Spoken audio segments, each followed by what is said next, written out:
Hi, Alejandro. How are you? Good, good. How you Good. doing?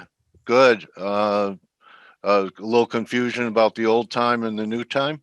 Actually, I was caught up with another meeting, Okay, and yeah, I'm sorry about that. that's okay. Yeah. All right. So, welcome back to Face. What's on your radar? Why don't you share your screen with us and what are your expectations from the Fed today, buddy? Okay.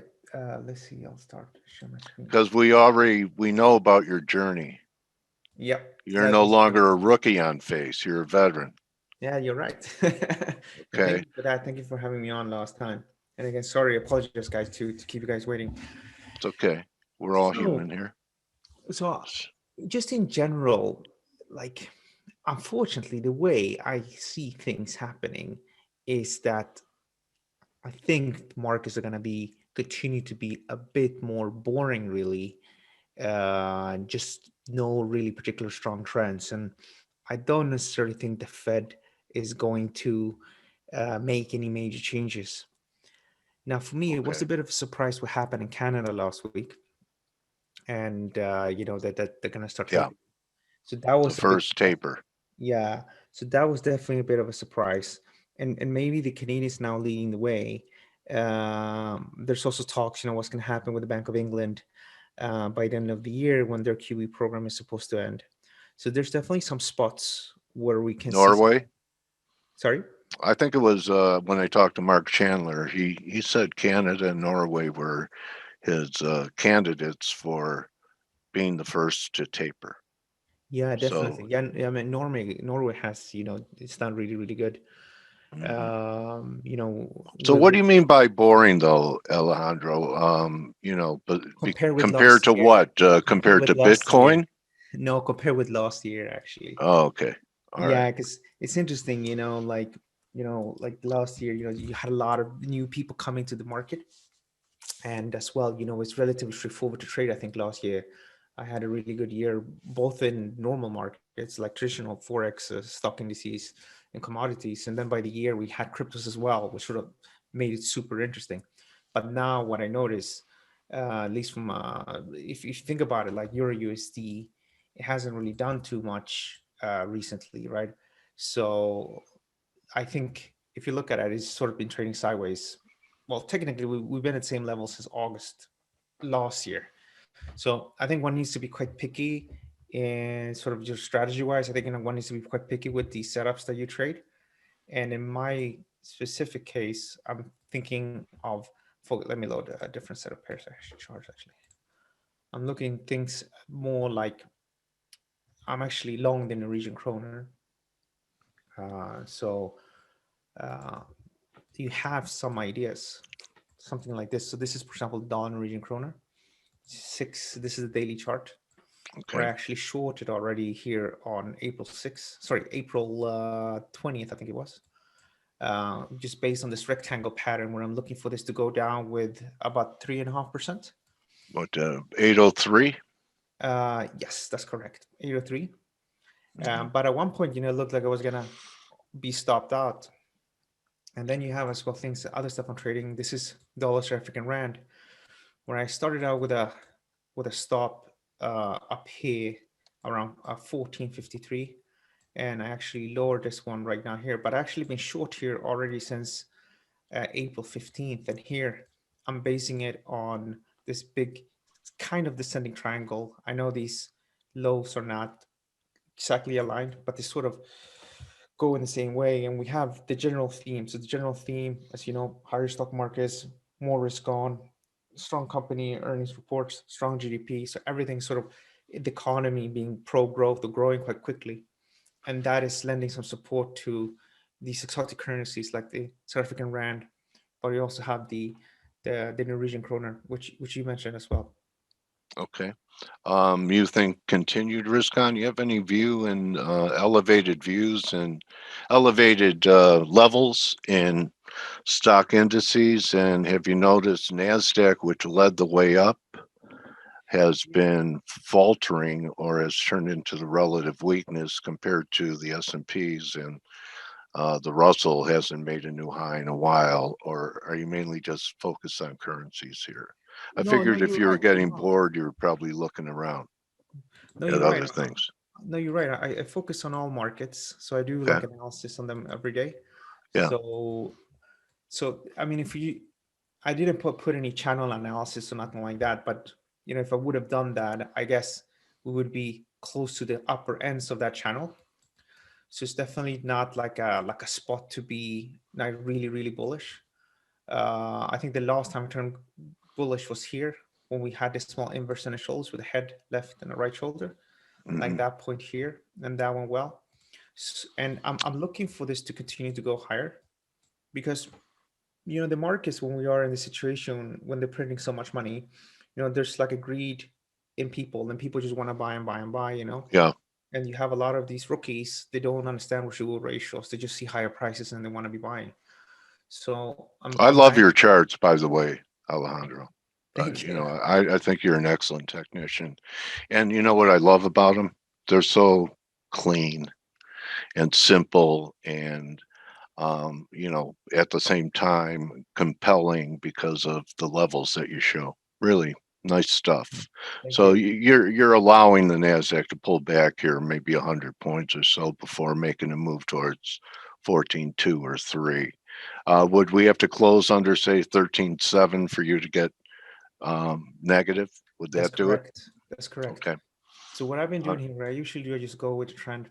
So up until recently, we said buy here and went up, then buy here went up. And what's quite interesting here, this is transforming into, I guess, a bit of a. I mean, people say you can't look for these at, you can't look for the inverse head and shoulders at the top, but I don't Yeah. really care too much about that. For me, this is a bit of a left shoulder, maybe right shoulder Maybe creating. it's a cup and handle. Yeah, I'm like, that's exactly. Yeah, and I'm uh, actually long some other stuff. So what I did I buy. used to have those debates, Alejandro, that, Mhm. head and shoulders tops and bottoms happen at the top or the bottom, but I forgot who it was who wrote about them as continuation formations, and I've seen them work as Yeah, that's continuation. true. They You can't do. be rigid, I mean, I would say, well, Edwards and McGee says they have to happen at the top and the Yeah, bottom, but you know what? They wrote that 60 years ago. yeah. I So, agree. you got to change with the times, bro. Exactly. I mean, one we should always marry, I think, the technicals with sort of the fundamental reality we're in. Yeah, And there is this Swedish money manager I follow. He does a lot of quantitative work, and yeah, he's been telling, look, the we're gonna beat expectations. We're gonna beat expectations. And he's been saying that for like a year, and his models continue to say the same. And we are in that mode where we have these positive surprises, and with that, with the trend, and with all the excessive liquidity we have, if we have something like this, then there's nothing wrong with trading this, I think. right. um, Let me ask you your thoughts, backed up by, a lot of people's talk about inflation. The grains have become parabolic. Lumber has become parabolic. The commodity markets, most are on fire, yeah, except for maybe gold and silver, copper, the industrial metals. Do you think, are you in the camp? A lot of people are saying that this is the beginning of a super cycle in commodities, or is this just a cyclical advance rather than a secular advance? What do you think? I don't think it's a secular advance at all. Okay, No, I don't uh, think so. why? I think we're just catching, like, it's the same way as people panicked on the way down on the pandemic. They're Yeah, panicking on the way up right now. And yeah, I mean, obviously, you have low interest rates. Economy will be strong. It's probably going to be strong. It's been for a long, long time. But then I think if you fast forward a year or two from now, they're going to start to moderate, like raise interest rates, removal of the QE, and then that's just going to take the air out from the system. And probably a lot of these metals now, they're front running that. But maybe like a year from now, I'm not saying they're going to just rally for a year from now, but ultimately I think there's going to be a cap on that. So I don't foresee it. It definitely doesn't feel like, when did we have this last time? 2008 or something, or 2009? inflation like this? No, but just the Yeah, good times, the good times. we haven't seen moves in grains like this in probably 40 years, and these are historical. And you know what? You could raise the Fed funds rate to 10%, and it doesn't mean that the Yeah. soybean and corn and wheat market are going to come down. You can't print grain, Yeah.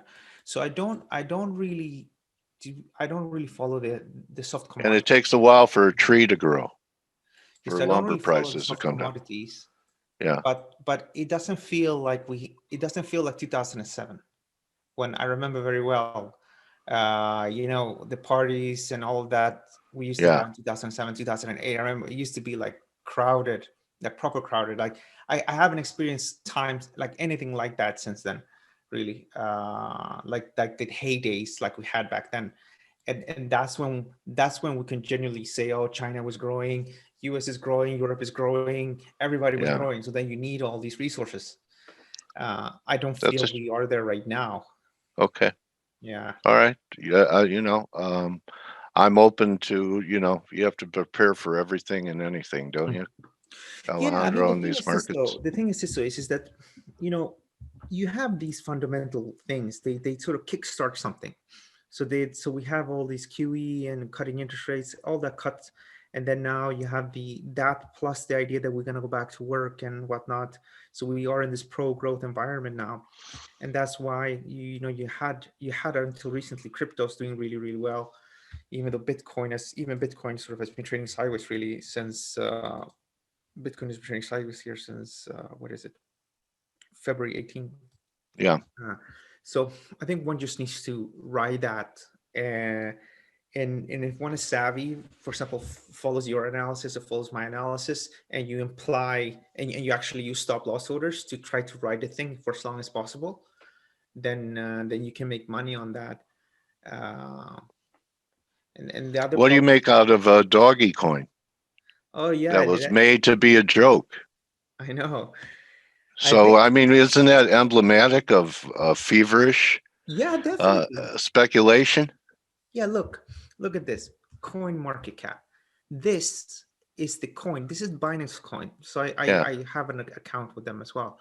yeah, This is a coin. You only use this coin to get lower transaction fees when you're trading with them.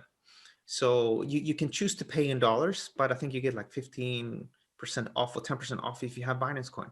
So the fact that their coin is there at that level just shows you that it's just driven by speculators, yeah, because we think, well, people think that we're gonna be at a much better place than 5 years from now, or maybe even 10 years from now. So it's just speculators right now to some extent, and and ultimately, I think we're gonna go maybe where these long term holders think we're gonna go. I think that could easily happen, but until we reach that level, which is probably not gonna be within 5 years from now, you can easily have a 90% slide again in some of these cryptos. yeah, Uh, well, maybe not 90, but maybe like 75, 60. yeah. That could Okay, easily.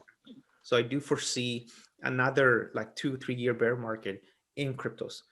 But right now, everybody's sort of enjoying the ride, and me too. So we're just trying to go with that for as long as possible. okay, great. And that's one of the most difficult things to do. What you're just saying here. I mean, it's I kind of grade it this way. It's excellent to make a great forecast where Mhm. you said it was a sell here and it was the objective here and you risk that. That's great. It's even better when you execute the trade. And the toughest thing is a great hold. Yeah.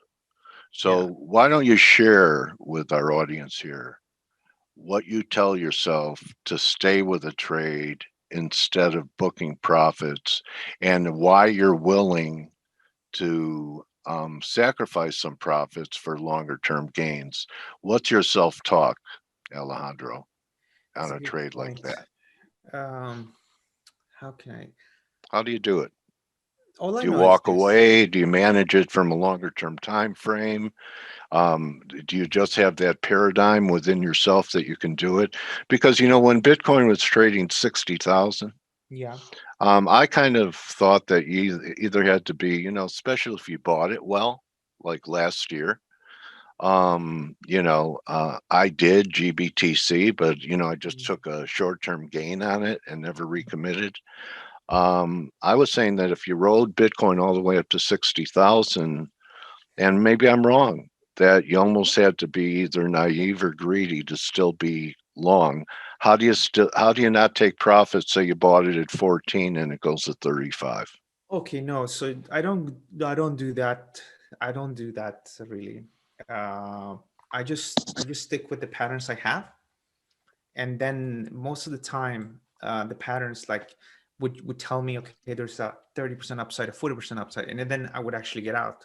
So I bought some stuff. I mean, if I would have just held on to everything in the crypto space that I bought, like in the beginning of this year, or even end of last year, I would have probably done like 400% now.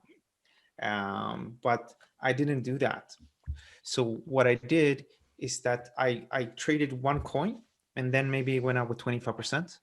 And then I said the risk reward ratio here is not good anymore. Plus, I reached my target, and then I would book that, and then I would jump on another Right. uh, good risk reward ratio position, and I would um, trade that one, and then maybe that will go up with 15%, and then I would book profits. So I would do like that all the time. But Okay. obviously, with the benefit of hindsight, I should have just kept some of these coins, and I would have done 400%. Yeah, But I know. it, It's hard to do. That's why a great hold.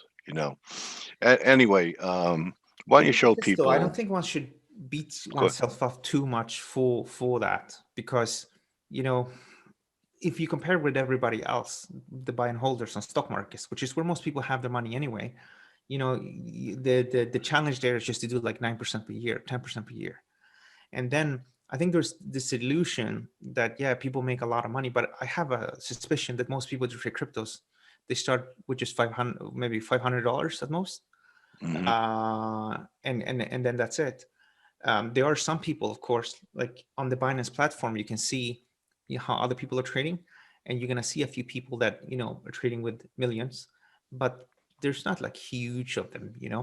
So It's wild, wild west. Those spreads are tough too, aren't they?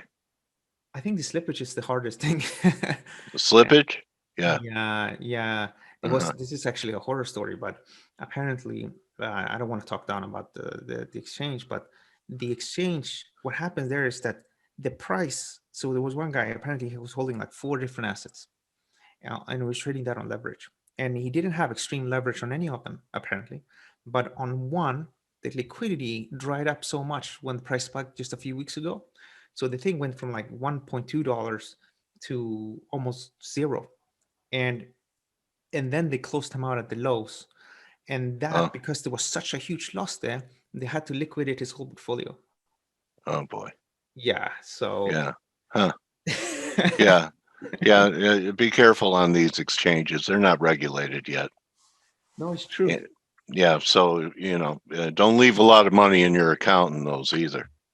Yeah, yeah. No, Anyway, so, yeah, you know, that's my advice. So, Alejandro, I have some great ideas that you provided us today, yeah. and I'm sure some people that are here live and watch a video later uh, would like to know how they could reach you and The get a hold of you if you want to show your website now. Yeah, sure. So my website is this one, Londinium FX. I love your demeanor is great. Is it, are you calm inside as your, presentation is when you're talking about markets or? No. Uh, That's great, man. All No, right. I'm not. Like, I So, mean, well, I'm obviously you learn, right? You learn, yeah, you have yeah, to battle it, yeah. and sometimes, but I've done it for so long now, so it doesn't. It definitely affects me a bit sometimes, when you have bad days and stuff. But usually, I just go to bed, and then when I wake up in the morning, I sort of forgot what happened. Yeah, good. I Yeah, So that's a good ability. And another good thing I recommend people is just to maybe try to exercise, even if it's just for 15 minutes, yeah, because when you run, like you have those endorphins and adrenaline right. and things like that in your blood. So when you run, scientifically, it's shown that that's something that can reduce all of that. So that's another good way. I have one Alejandro, for if you Alejandro, if you give me your back, I will start running today. I promise. My back. What do you mean? Yes. Mine doesn't work. That's why I'm asking for yours because it obviously does. Oh, Oh, okay, he okay, yeah. misses running. Yeah. I I've prefer one my for you. barbells, like my dumbbells. You can exercise Yeah. your arms, maybe. I don't know how it works. I've one for you, Alejandro. Find something you're grateful for Yeah, after your trade. So maybe a bad trade, but why not say, you know what? Most people um, don't even have the opportunity to take risks like I do. yeah, you're right. Yeah, Huh? you're How right. about that? Yeah, that's a good one, So, actually. yeah. So anyway, you may want to get a hold of the team for something that's coming up with us to contribute. And I want to thank you for being here. You're now my transparent trading warrior brother, presents a detached view of the markets, but still feels butterflies after all these years. What a great answer! Thank you so much for making it, and better late than never, Yeah. Alejandro. Yeah, Thanks a thank you lot. very much, buddy. Cool, thank you. Can And I we'll send the we'll link watch. to Go all ahead. What? attendees here, or is it okay if I send the links here in the chat? Sure, go ahead. Cool. I'll also share my Twitter. I'm not so busy on Twitter anymore, Okay. but I still post a bit. It seems Let's to have slowed down Twitter. Like it doesn't seem to. I don't know. No, you're Uh, right. Like doesn't feel that way to you? yeah, you're right. People don't they don't. There's a few Where are they people there, of going course, now? to get a lot of clicks, right? But I don't know. It's a bit difficult. Yeah, I agree. It's not like before, you know. Yeah, Uh, so I'm focusing it's more all in. COVID's fault. Yeah, I'm more in the background now more than anything else. So, Yeah. so I guess I told you guys before I managed. This is just a news website, by the way. So I'm doing more stuff like that. I trade my own account and I do this, but I don't go too much on Twitter Okay. anymore. I go on Twitter, Okay. of course, to find the mood, read stuff that people are publishing, but I don't publish too much anymore. Well, I'm glad you used to. That's how I found you. Yeah, So, definitely. Yeah, so don't completely discount it. Although there's only one of me out there yeah. inviting people on Twitter to be part of this. So, I really appreciate you being here today, Alejandro, and I hope all your trades are green. And Hope so really, too. thank you for you making me laugh today and being, completely open about that. I don't care how many years you're doing it and how you say you're detached. We're not Yeah. detached. Yeah, I think the trick is so for most people, what has to happen, you just need to go through. You just need to obviously you need to find a system that works. And if you, I tried to do the short term stuff for many years and didn't work out for me. So then I started to work on the bigger picture charts, 4 hour and Yeah. daily. And then what Yeah. I also noticed that when I was doing good when I was trading short term, it's just because there was a signal on the daily. So then I said to myself, well, why bother to do short term when I can just do daily in 4 hour? And then I've been sticking with this since 2000, I think 16, I think it is, 14, sorry. And then I just realized that if I just trade on the big setups like the one I was showing you guys here, Yeah. I'm not gonna have all winning years, but when I win really big. So last year I think I did about 144% return. This year I'm up with about 32%. Um, and so you just need to stick with it afterwards. A lot of people I meet, they don't have patience. Yeah. And you had to be patient to realize that. Exactly. And you Yeah. had to go through the pain of, up, down, up, down, up, down, short term to make that realization. It took time. And, it really, people say, one of my favorite quotes for me is the secret to trading is there is none. Did you say It's one of your favorite secrets from you? one Did I of my hear right there? favorite sayings Oh, is okay. there is no secret. Oh, Yeah. yeah. It's living through adversity. And, if you can't do that, find something else to do. It's what they say. There are a lot of ways to skin a cat. I've seen people Yeah. that are very Yeah. successful in trading like tick charts. I've seen Yeah. people that are very successful trading long-term themes. Yeah. The most You're right, important Steve. thing, There are. yeah, the most Yeah. important thing is for somebody to find what they're good at and stick to it And that and takes persist. time. and persist. And it takes Yeah, time, exactly. it takes So, time, and that's what Jack Schwager said. Find a so the trading style that suits exactly. your personality. So the You first know, thing that somebody has to do is abolish the dream that they can become millionaires overnight, just yeah, by starting trading. But if you would, but imagine you both get like you get five people you need to educate, or you have like a cousin or like a nephew, whatever you want to show them how to trade. What are you going to tell them? Stick on the 5 minute, or are you going to tell them stick on the 4 hour? 4 hour. Depends on who you're asking. I mean, there are people that are like, die-hard scalpers. They might say, If I owned a brokerage firm, I'd say trade the tick yeah, for chart. sure. Yeah, Huh? Yeah, Trade the yeah, tick. Every yeah. tick. yeah. Trade every tick. And I used to work for a broker, right? I used to work for FXCM. For FXM, yes. Yeah, and there's a reason why, like even on TradingView and it's not TradingView, Trading Central, and all these different services, they always start with the 5 minute or a very small chart Yeah. because they want you to trade a lot, and that's how they make their Right. money. Of course, Yeah. commissions. Exactly. So they don't want to tell you like, oh, I trade with the bigger chart because then Right. they're not going to make as much money. Yeah. I personally think that trading with the bigger picture chart is usually easier for people. If you can master the big picture, then you can go short term. And if you have tried maybe for 2-3 years trying to do things short term, you kept your journal, whatever, you did good, you did do bad, blah blah, and you still didn't make it. Try to trade maybe with the same system on the bigger picture chart and see how that would have worked, or do a bit more back testing, like not just by looking visually at the charts, then you can see the difference there. Some Uh, mentoring from Alejandro Zambrano. Thank you yeah, so much today, buddy. yeah, you're welcome. Thank you, Appreciate. Alejandro. Yeah. And Steve, you may want to get a hold of him for one of your projects. So, um, guys, you could join the rest of the team. The Morning Edge starts in 4 minutes. I want to wish everyone good fortune during the presser and the Fed today. And remember, most of all, no matter what you're trading, don't just count your pips, count your blessings, and we'll see you in face tomorrow. Thank you, Steve. Thank you, Alejandro. Thank you. Adios. Adios. Bye bye. Bye.